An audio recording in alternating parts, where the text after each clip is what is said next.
আসসালামু আলাইকুম ভিউয়ার্স, আমরা মসুরি জাল দিয়ে সাগরে মাছ ধরতেছি সৌদি আরব জুবেল সিটি সাগরের পারে।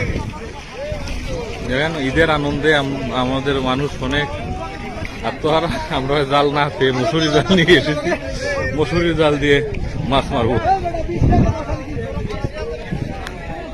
এই দেখেন ঈদ উপলক্ষে মানুষের মিলন মেলা।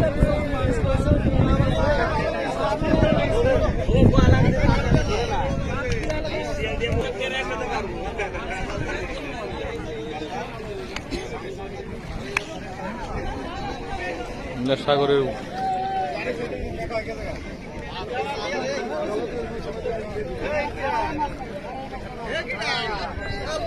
মসুরি দিয়ে শুধু মশা মারা যায় না, মাছও মারা যায়। আজকে আপনাদেরকে দেখাবো।